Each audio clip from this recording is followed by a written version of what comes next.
그리고 전혀 예상치 못한 상황이 우리 앞에 전개됐죠. 건물주가 바뀌면서 옮겨야 하는 상황이었습니다.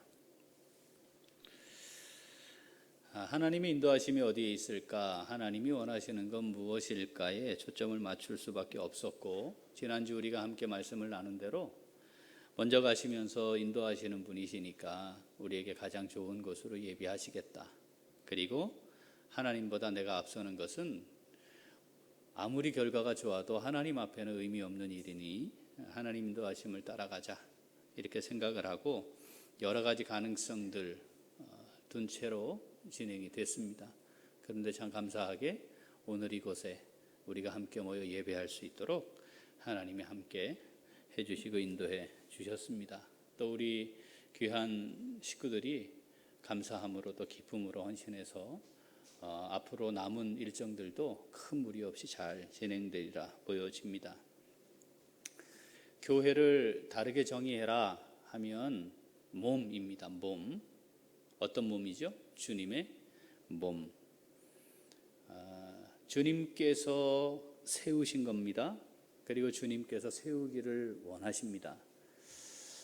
어떻게 하면 주님의 몸으로서의 이 교회의 본질에 가장 합당한 교회가 될까?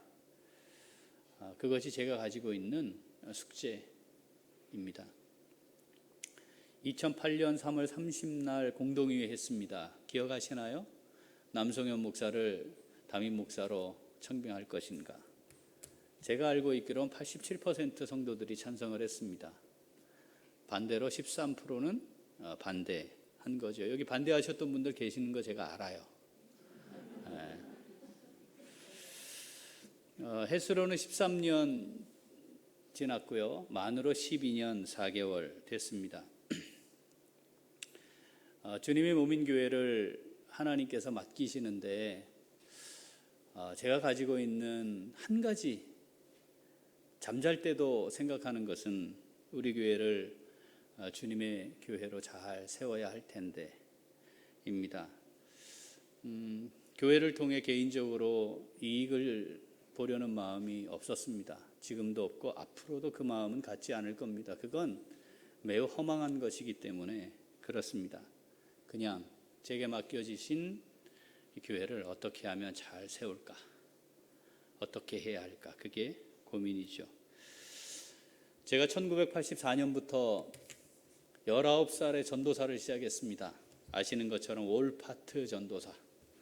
그래서 교육 전도사였지만 장로님이 계시지 않는 교회에 교인들, 우리 성도들과 아주 깊이 교제하며 교회에 움직이는 바, 운영하는 것이 어떤지를 그 어린 나이부터 사실은 보고 알게 되었습니다.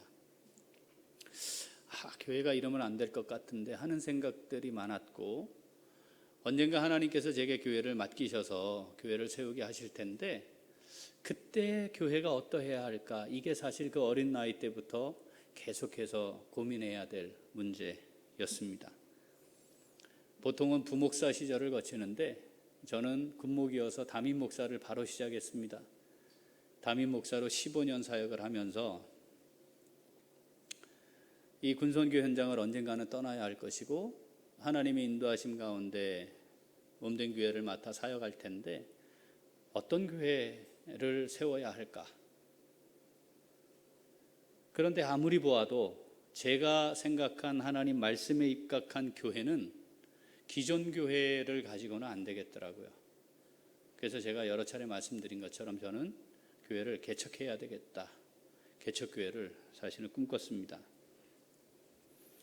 우리 40평 상가 건물에 있을 때 우리 교회 기도 제목에 분립개척을 위한 기도가 있었습니다. 그때 제게 많은 분들이 말씀하셨습니다. 목사님 제발 여기 있는 동안에 지금 겨우 여기 있는데 지금도 분립개척을 이야기하십니까?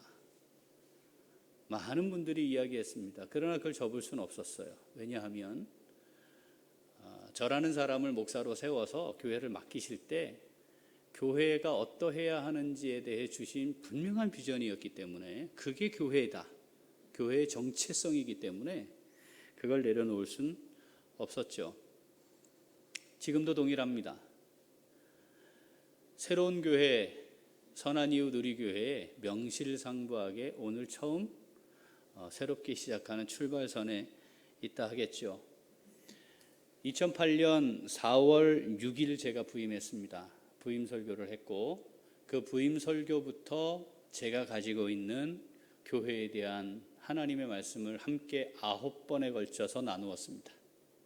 그래서 우리 교회가 추구하는 주님의 교회, 주님의 몸인 교회는 어떠해야 하는가? 잘 알고 계시죠?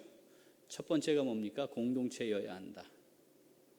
교회는 공동체여야 한다. 단체나 조직이어서는 안 된다. 이 공동체로서의 교회를 제대로 세우려면 각 단위인, 교회 단위인 가정이 주님의 몸으로 세워져야 한다. 그래서 우리가 회복된 가정 위에 세워진 공동체입니다. 그 공동체로서의 주님의 몸인 교회를 잘 세워가기 위해 3가지 중요한, 절대 놓치면 안 되는 요소 3가지, 우리가 그걸 교회 표지로 삼죠. 건강해야 하고, 풍성해야 하고, 화목해야 한다. 자, 선한이웃 우리교회로 다시 시작하는 이 출발선에서 제가 꿈꾸는 교회가 아닌 성경에서 말하고 있는 주님의 몸으로서의 주님의 교회의 본질을 다시 한번 나누고자 합니다. 제가 이사가 결정이 되고 계약을 하면서 몇 달 동안을 이 부분을 놓고 기도했습니다. 어떤 말씀으로 함께 해야 할까? 그래서 다시 새롭게 시작하는 우리 교회, 우리 교회가 추구해야 할 주님의 교회 어떠해야 할까? 말씀을 함께, 그래서 우리 교회 시리즈로 말씀을 함께 나누려고 합니다. 자, 신앙생활, 이 말을 다르게 표현하면 다양하게 표현할 수 있겠는데 성경이 정의한 부분이 있습니다. 자, 로마서 6장 3절부터 4절 읽어보죠. 무릇 그리스도 예수와 합하여 세례를 받은 우리는 그의 죽으심과 합하여 세례를 받은 줄을 알지 못하느냐. 그러므로 우리가 그의 죽으심과 합하여 세례를 받음으로 그와 함께 장사되었나니 이는 아버지의 영광으로 말미암아 그리스도를 죽은 자 가운데서 살리심과 같이 우리로 또한 새 생명 가운데서 행하게 하려 함이라. 아멘. 신앙생활을 성경이 정의를 이렇게 한 겁니다. 예수 그리스도와 합하여 죽었다. 옛 사람이. 그런데 주님을 다시 살리신 것처럼 우리가 다시 살아서 살고 있는 것이다. 다시 살았기 때문에 이것을 새 생명이라고 표현한다는 겁니다.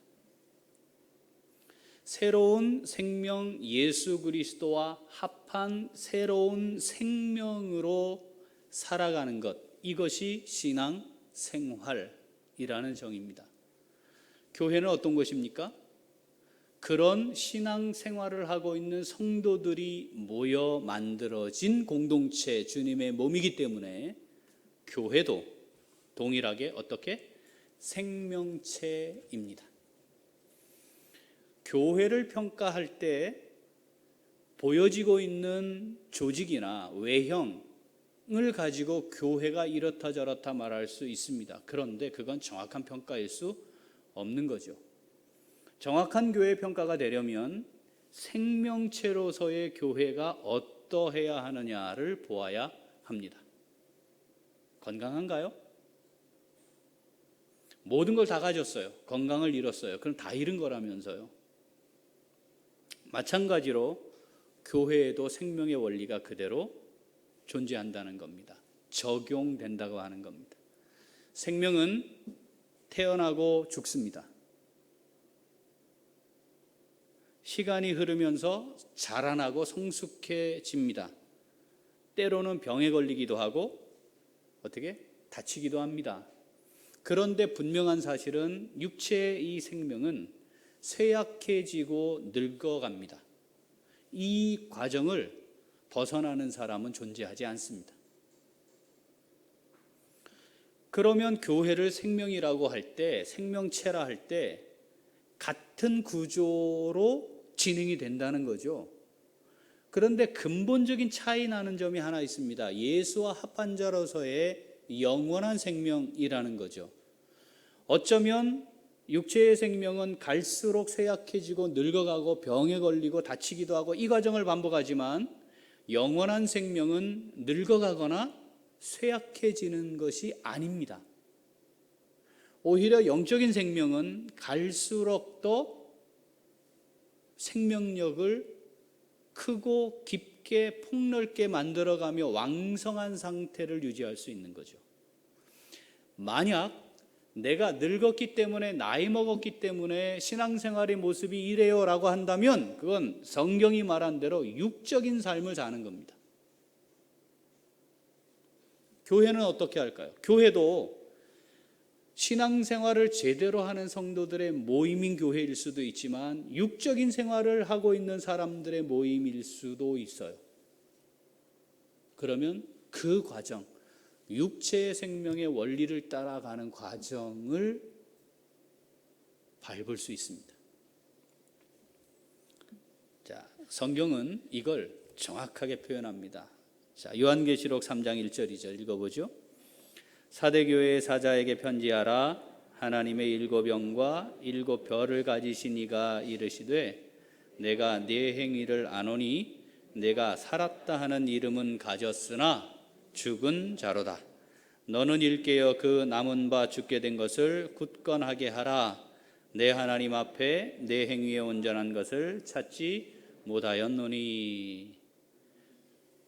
소아시아에 있던 7 교회들 중에 가장 부유한 교회, 가장 환경이 좋은 교회, 박해나 제도적인 어려움이 없었던 안전한 교회, 그리고 그 구성원들이 나름대로 넉넉해서 넉넉한 교회, 사대교회였습니다.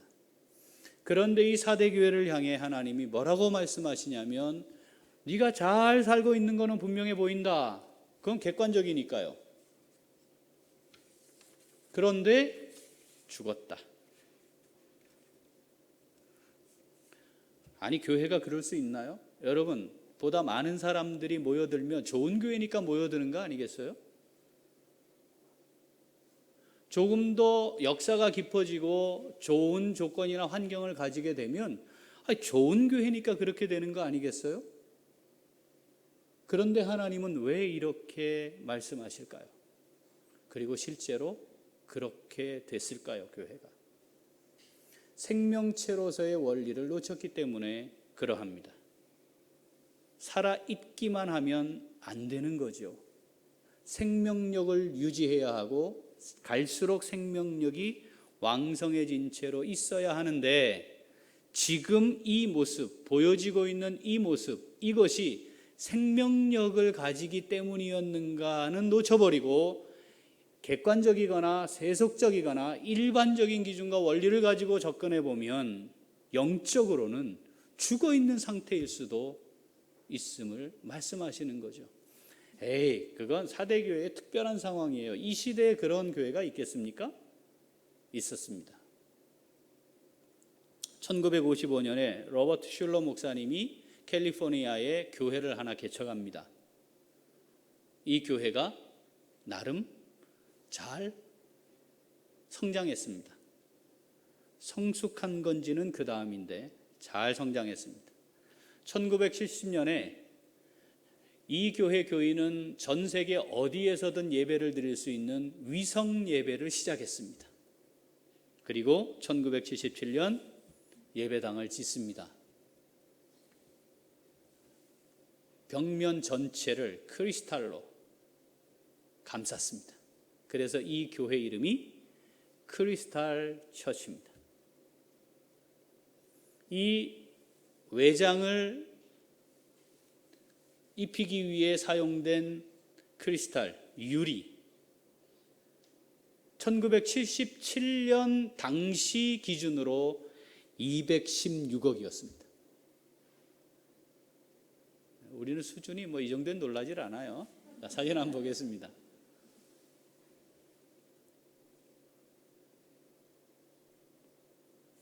저렇게 생긴 겁니다. 10km 밖에서도 낮에는 햇볕이 반사되는 걸 볼 수 있었다고 해요. 정원까지 완벽하게 갖추어진 저 교회를 전 세계의 수많은 목사들이 와서 견학을 했습니다. 저는 개인적으로 함영주 목사님과 둘이 같이 가서 보았습니다.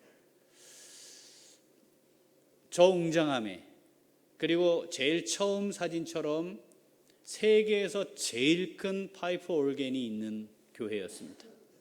저 파이프 개수가 15,498개, 당시 가격으로 24억, 올겐 하나가. 2010년 파산했습니다. 2011년 1달러에 매각됐습니다. 거래를 해야 되니까 금액은 표시한 거예요. 그 빚더미 다 안고. 그래서 지금은 크리스탈 처치는 사라졌습니다. 거기에 모여들었던 수만 명의 교인들은 지금 없습니다.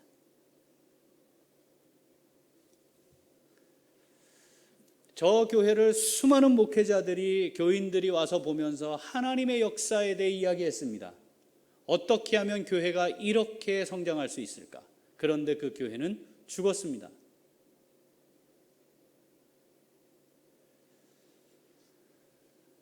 보여지는 것과 생명력이 왕성하다는 것은 분명 다른 모습입니다. 본질적으로 다릅니다.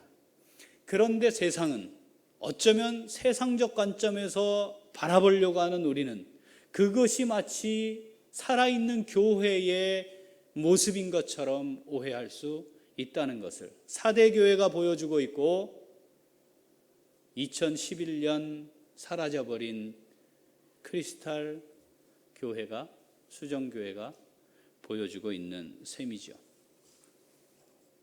교회는 어떠해야 합니까? 우리 교회는 어떻습니까? 우리가 세워갈 교회는 어떠해야 합니까? 우리 교회는 현재 어떤 상태입니까? 무엇을 보아야 하겠습니까? 살아있느냐입니다. 그런데 살아있다는 것만으로는 충분하지 않다는 거죠. 무엇을 확인해야 합니까? 생명력이 왕성한가 입니다. 살아있으면 반드시 확인되어야 할 몇 가지가 있습니다. 아니, 생명력이 왕성하면 반드시 확인되어야 할 요소 몇 가지가 있습니다. 반응을 한다는 겁니다. 죽은 사람 반응하지 않습니다. 제일 먼저 그 사람의 생명이 있는지 없는지 확인하기 위해 하는 게 뭡니까? 눈동자에 반응이 있나를 보는 거거든요. 영적으로 민감하게 반응하고 있는가? 그 반응의 정도가 어떤가? 열정은 어떠한가? 내 삶을 어디에 집중하고 있으며 그렇게 반응할 때 어떤 표현을 하고 있는가를 보아야 합니다. 그러면 생명력이 어떤가를 확인할 수 있습니다. 청년 때는 저도 그랬습니다. 열정이 있었습니다. 지금은 나이를 먹어서요. 철저하게 육체적인 겁니다. 육신의 원리를 따르고 있는 겁니다. 그럴 수 없습니다. 영적인 생명이.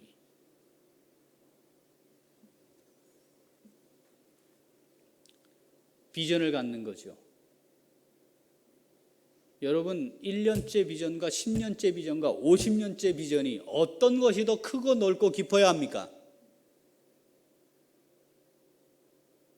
그런데 내가 이 나이에 뭘 이러고 있다면 그거는 하나님과 상관이 없는 겁니다. 우리는 지난번에 성령께서 임하게 됐을 때 성령을 모시고 살아가는 사람들이 지니게 될 삶의 모습이 어떠한지를 살폈습니다. 늙은이가 어떻게 한다고요? 비전을 갖고 사는 것이라 했습니다. 늙은이가 꿈을 꾸는 겁니다. 왜 그렇습니까?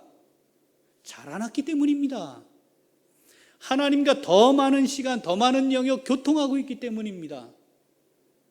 그래서 신앙의 나이를 먹으면 먹을수록 하나님이 보여주시는 비전을 보고 더 가까이 내가 거할 영원한 처소를 바라보고 있기 때문에 꿈을 꾸는 거지요. 그런데 내가 나이를 먹어서 이젠 꿈이 없어요. 아이고, 이 나이에 뭘 한다고요. 가장 새로운 걸 역동적으로 시도하며 살아있기 때문에, 아니 하나님이 하실 일이 분명하기 때문에 시도합시다. 내가 집을 팔 테니 시도해 봅시다. 당회여야 합니다. 그런데 그냥 문제가 생기지 않도록 가봅시다. 그 꿈은 어디에 있습니까? 성령이 선포하고 있는 늙은이들이 꿈을 꿀 것이다라고 하는 성령에 의한 선언은 그 교회에 없는 겁니다. 생명력은 어떻습니까? 왕성합니까? 살펴야 합니다. 돌아보아야 합니다. 이걸 놓치면 살아있는 것처럼 보이지만 그 이름은 부러워할 만한 이름을 갖게 되었지만 죽었다. 혹시 그 평가를 우리도 받을지 모른다는 사실입니다. 우리 교회는 갈수록 생명력이 왕성해지는 교회가 될 수 있기를 소원합니다. 자, 어떻게 해야 할까요? 우리 그걸 꿈꾸는 거 아니겠습니까? 어떻게 해야 될까요? 오늘 우리에게 주신 하나님의 음성을 함께 듣고자 합니다. 자, 우리 교회가 주님의 몸으로서 생명체입니다. 이걸 인정하고 생명력이 왕성한 교회로 잘 세워가기를 원하는 우리 어떻게 합니까? 첫째, 한 번 더 첫째, 지속적으로 온전함을 이루어가는 겁니다. 육체의 세속적 원리는 청장년이 피크고 그게 가장 좋을 때고 그 다음부터는 쇠약해져 가는 겁니다. 그러나 영적인 원리는 계속해서 성숙함을 향해 나아가는 겁니다. 사대교의 문제가 뭐였다고요? 살았다 하는 이름은 가졌지만 죽었다 평가받았다 그랬죠. 원인이 있어요. 요한계시록 3장 2절 읽어보겠습니다. 너는 일깨어 그 남은 바 죽게 된 것을 굳건하게 하라.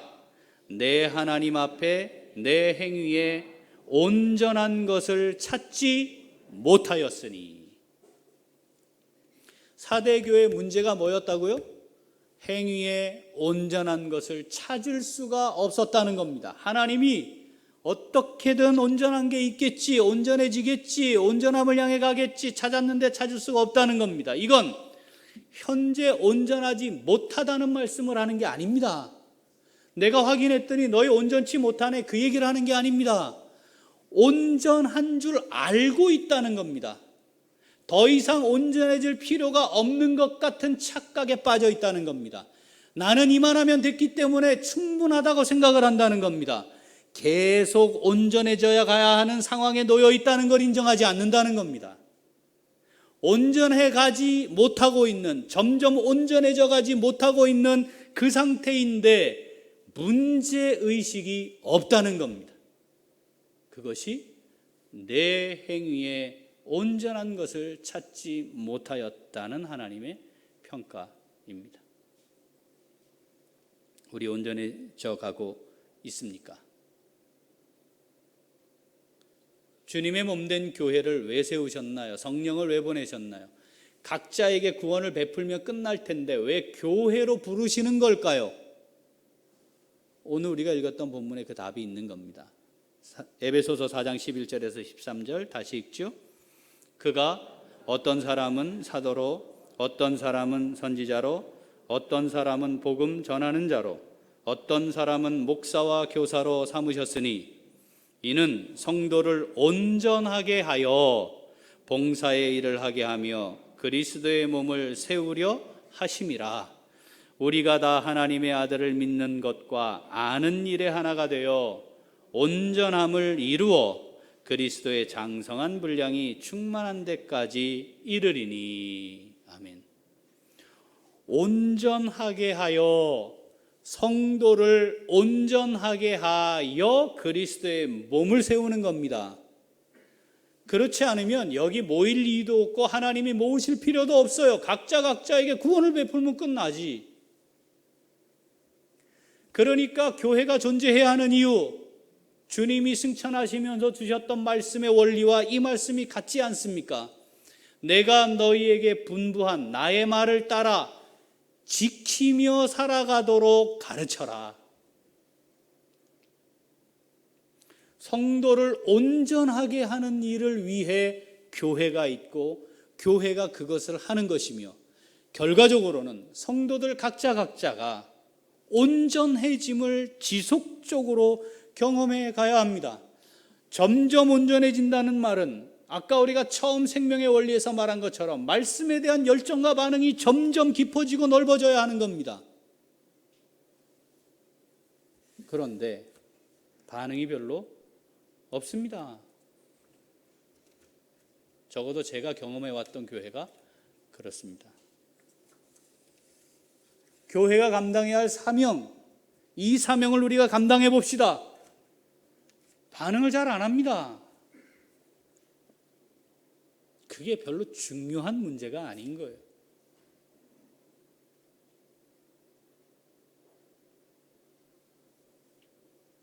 주님으로부터 공급되는 말씀에 대해 예민하게 반응해야 합니다. 그런데 잘 반응하지 않습니다. 그런데 어떻게 온전해져 갈 수 있단 말입니까? 하나님의 말씀을 따라 살아가는 것이 어떤지 우리 함께 고민하며 말씀을 나눕시다. 그것이 가장 중요한 가치로 여겨져야 하는데 그렇지 않습니다. 뭘 좀 해주는 거죠. 교회가 그거 하고 있는데 내가 좀 해줄게. 내가 하나님 앞에 온전해지고 있는가, 이게 중요한 가치가 아닌 겁니다.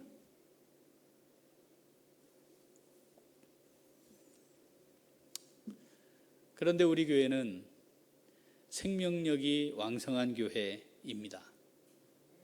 어떻게 그걸 알 수 있느냐? 여러 가지를 이야기할 수 있지만 우리 어르신들이 드리는 예배의 태도입니다. 적어도 제가 경험해왔던 교회들은 청년들, 청소년들이 드리는 예배의 형식과 형태를 굉장히 거북스러워해요.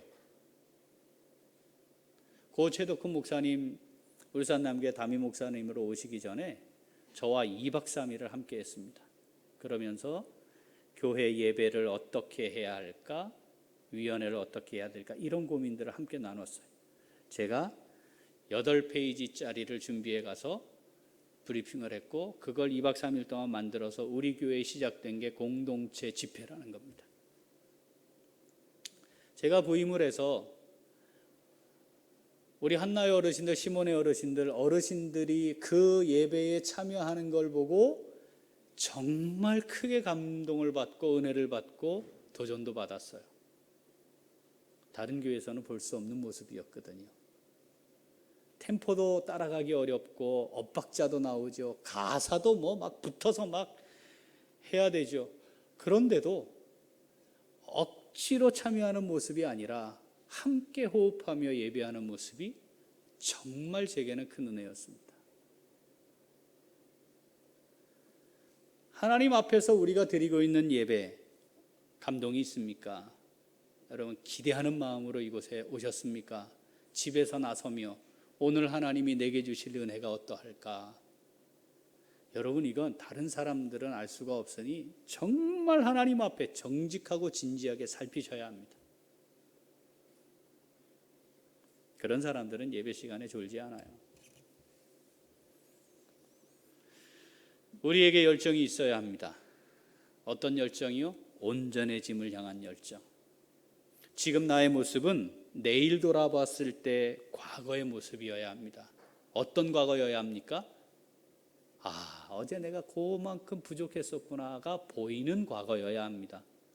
그런데 우리가 과거를 회상할 때 그때는 나도 뜨거웠는데, 그때는 나도 그랬는데, 그때는 나도 그렇게 헌신했는데, 그때는 나도 그렇게 섬기고 나도 수고했는데, 그런 과거가 되면 살았다 하는 이름은 가졌으나 죽은 자이거나 아니면 고치기 어려운 병에 걸려 있는 상태라는 겁니다. 그게 교회입니다.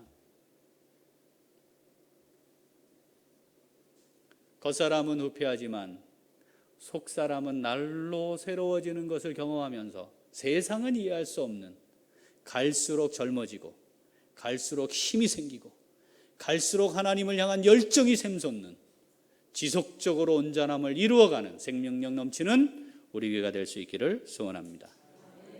둘째,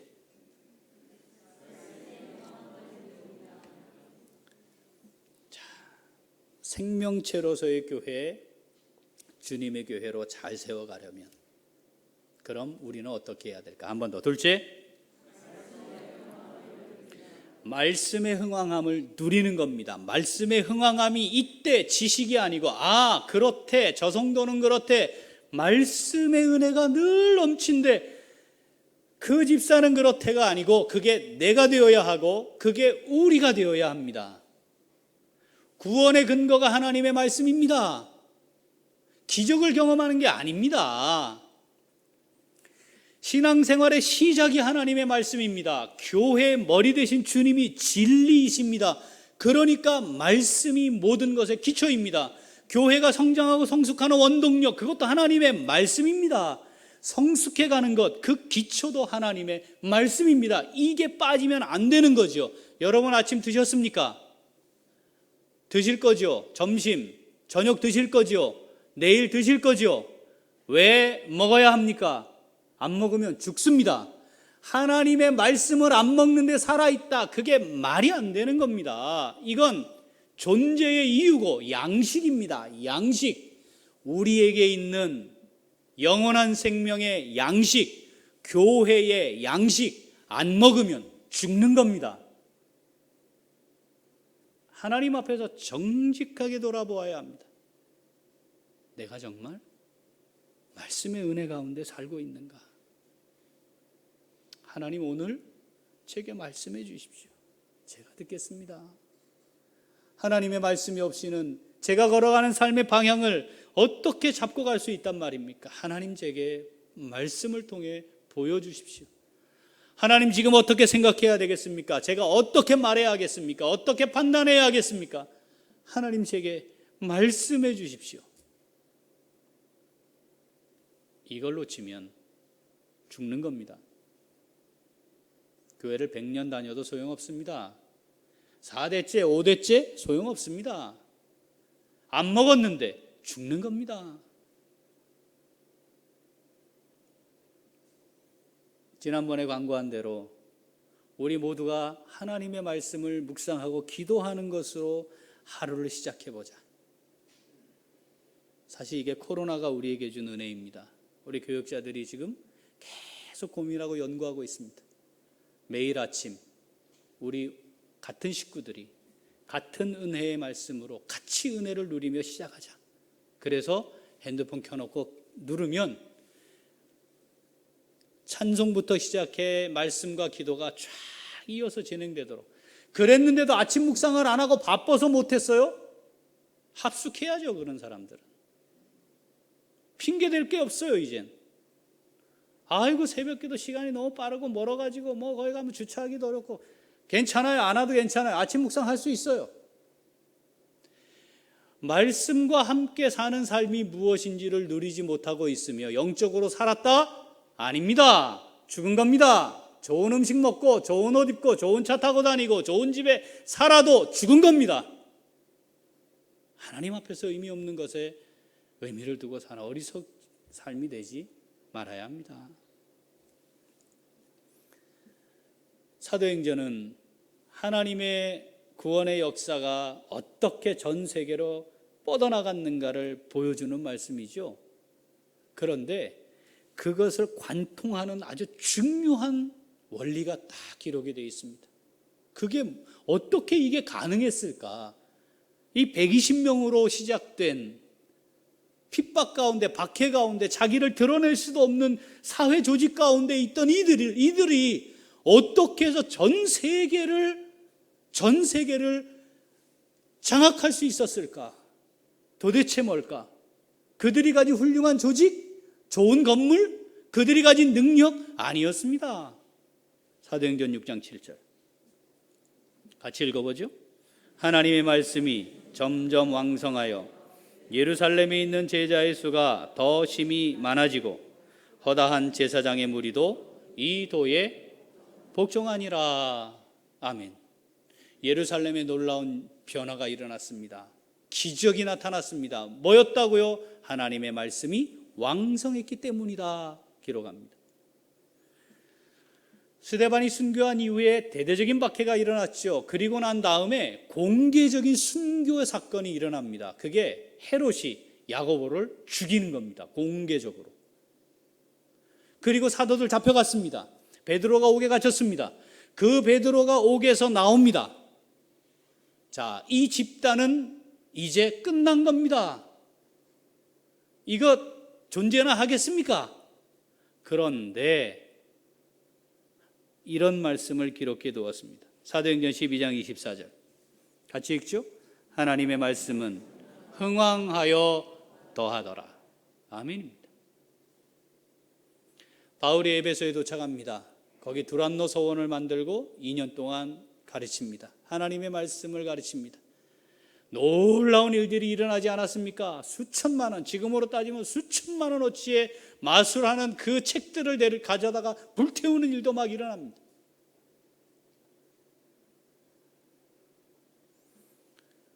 바울이 가지고 있던 손수건, 앞치마 두르고 있던 거, 몸에 있던 거 거기 만지기만 해도 구원을 받고 기적이 일어나고 막 이런 놀라운 역사들이 막 일어납니다. 이야, 이런 역사가 있었으니까 부흥했지. 그때 그랬으니까 능력이 있었으니까 됐지.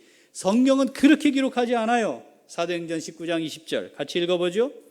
이와 같이 주의 말씀이 힘이 있어 흥왕하여 세력을 얻으니라.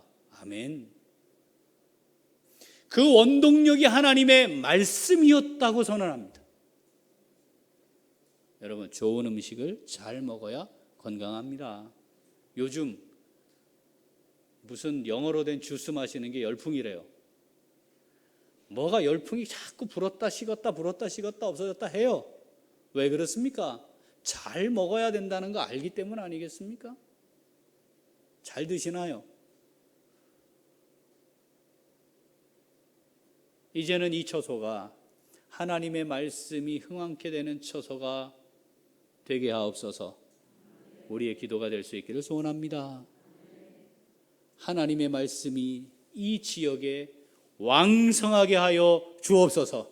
우리의 기도가 되기를 소원합니다. 이 울산 땅에 하나님의 말씀이 왕성케 되는 하나님의 역사가 나타나게 하옵소서. 우리가 그 하나님 역사에 강하고 의로운 오른팔에 붙들려진 선한 도구가 되게 하여 주옵소서. 우리의 기도가 될 수 있기를 소원합니다. 생명력 넘치는 건강한 교회, 선한 이웃들이 교회 멋지게 세워가는 우리 모두가 될 수 있기를 소원합니다. 기도하겠습니다. 하나님 아버지 감사합니다.